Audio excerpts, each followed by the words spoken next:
J'ai rencontré le groupe Cano quand ils étaient à leur tout début. Ils n'avaient même pas eu leur formation encore.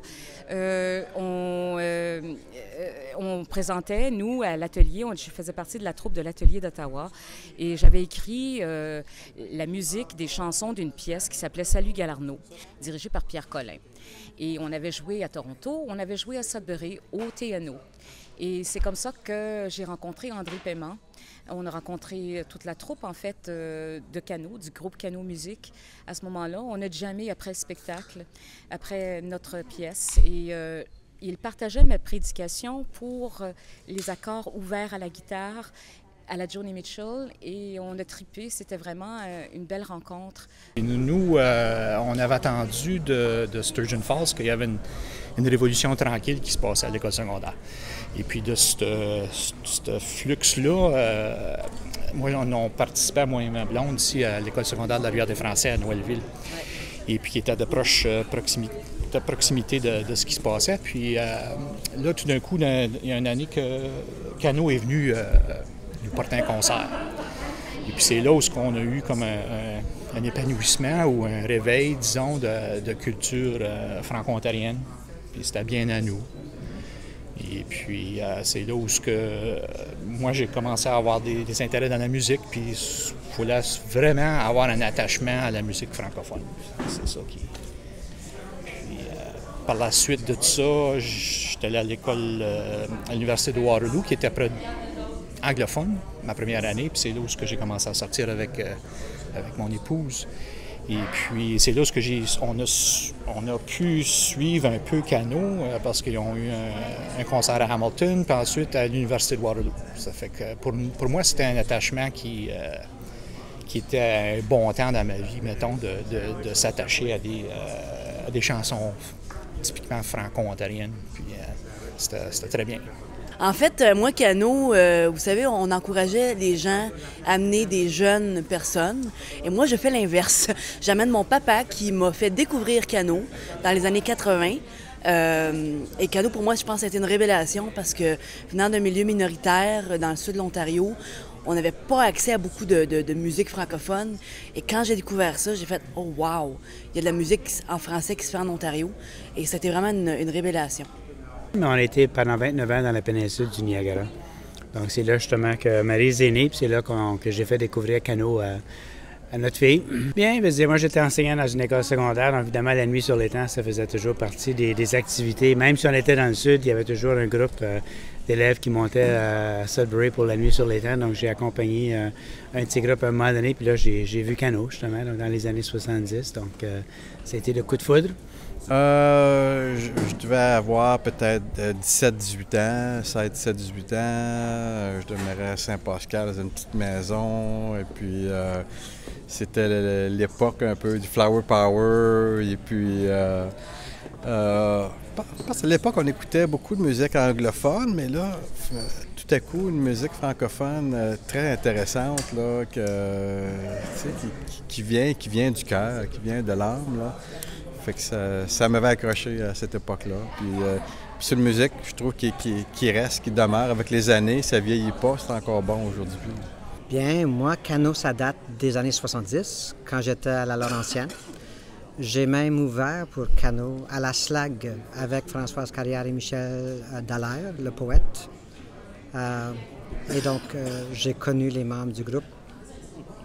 On the side, comme on dit, moi j'étais dans le deuxième cercle, ils étaient la première vague avec Robert Paquette, puis Garoulou, puis ces musiciens-là du nord de l'Ontario.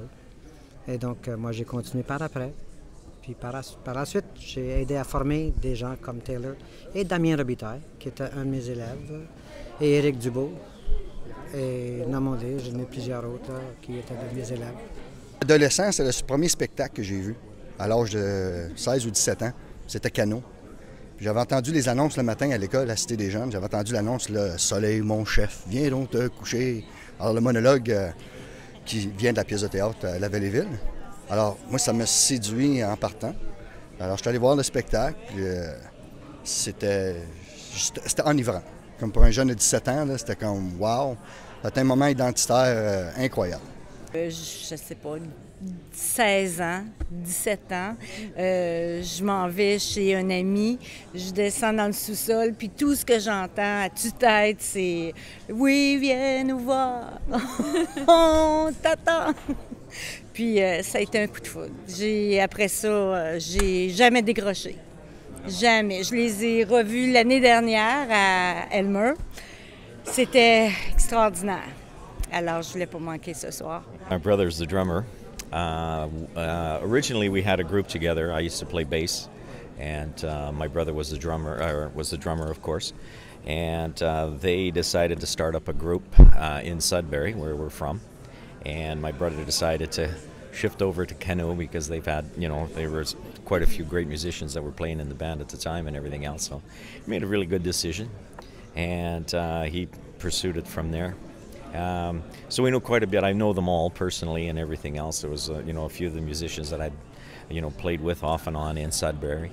And I knew the original cast for sure. The original members of the band was all people that I knew very, very well. Canoe, c'est le temps des débuts du Franco, mes 18 ans, 18-20 ans, où on va voir les spectacles, la gang de chums assis à couverte, puis on a bien du plaisir, là, ça le partait. Puis j'avais eu la chance de voir Canoe quand il était venu au CNA avec Robert Paquette, puis je pense que c'était à la vieille 17. Puis j'avais il y a des choses qu'on garde, j'ai des vieux tickets d'harmonium, puis de Beau Dommage, puis j'en avais un de Canoe. Puis c'était drôle parce que cette année, on est allé en voyage, puis à un moment donné, sur un des MP3, on avait le disque de Canoe. Fait qu'on était ailleurs aux États-Unis, puis alors ça a été comme un petit clin d'œil pour l'année de voir qu'il y avait la chance d'aller voir ce spectacle-là. J'ai dit c'est une belle occasion, puis j'ai invité ma jeune sœur avec moi. C'est un groupe qui jouait à la radio là, quand j'étais adolescente. Alors on l'a découvert ici au Festival franco-ontarien. On allait les voir à chaque année là, quand ils venaient à la fin juin. On s'en vient voir Canoe. Canoe, vous avez découvert ça quand? Oh, ça fait des années, mais malheureusement, j'ai jamais eu la chance de les voir. Mais j'ai écouté de leur musique, tout ça. Puis j'avais parlé avec des copains à l'ouvrage qui avaient vu leur spectacle et qui avaient adoré. Même sur le côté anglophone, j'ai un ami qui travaille avec qui je travaille. Il travaillait à l'aréna de Sudbury et puis il avait vu le spectacle de Canoe. Puis il a dit que c'était le meilleur spectacle qu'il n'avait pas vu. Alors, j'avais hâte de voir. Fait que ce soir, c'est l'expérience. Je suis la famille, mon mari, mes 2 filles, puis c'est eux autres qui m'encouragent avec cette musique-là. J'aime ça aussi, là. C'est que, oui, c'est beau, puis j'aime tout ça. C'est les musiques françaises. Puis... À Sudbury, 18 décembre 1975. C'est un contexte particulier parce que c'était au moment où André Paiement avait quitté le TNO et lancé Canoe. Et il était encore directeur artistique du TNO. Et il y avait une tournée de Molière. Et il a perdu sa blonde, il a perdu la comédienne, un accident de tournée. On a remonté le show et on a fait une célébration Noël le 18 décembre de 3 jours. Une semaine, en fait, une semaine complète. 3-4 jours du TNO, après la grande tournée. Et le groupe Canoe qui faisait sa sortie. On ne les avait pas vus. André avait passé 5-6 mois en répétition avec les gars en secret, parce qu'ils ont répété 6 mois. C'est pas su, mais le show a commencé à le répéter au mois de juillet, puis ils sont sortis le 18 décembre, donc pour faire ça. André et Marcel avaient bâti de toutes pièces un studio de son dans le sous-bossement de l'église, 4 pistes, 100 pieds carrés, quelque chose d'assez bien.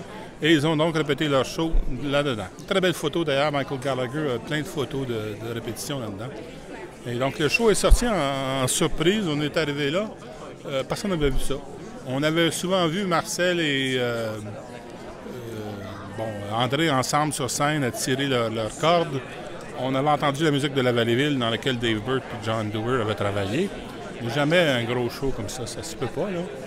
Alors, la salle était... le vendredi soir, il y a dû y avoir 600 personnes dans la salle. C'était vraiment complètement plein. Et là, tout le monde se demandait qu'est-ce qu'André fait. Il avait lâché sa job, il avait lâché le TNO, il avait tout mis de côté. Il avait investi d'ailleurs à peu près 20 000 $ personnellement là-dedans. Il a vraiment mis le paquet. Là. Alors, le show a commencé. C'était dans le noir. Hein. C'était vraiment une petite scène de paroisse, mais en fait,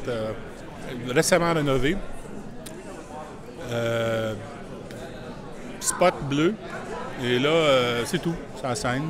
Et là, Marcel sort, vient nous voir tranquillement. On n'avait jamais entendu la toune. Et il joue tout seul dans le noir, avec son spot bleu, son follow spot. Et donc, ça commence très, très doux au commencement, cette chanson-là, en tout cas la première version. Et là, la bande en arrière était prête, il y avait le volume au maximum. Ouvre les lumières sur le jaune, André sort de scène, il part, oui, il vient nous voir. Un crescendo assez monumental.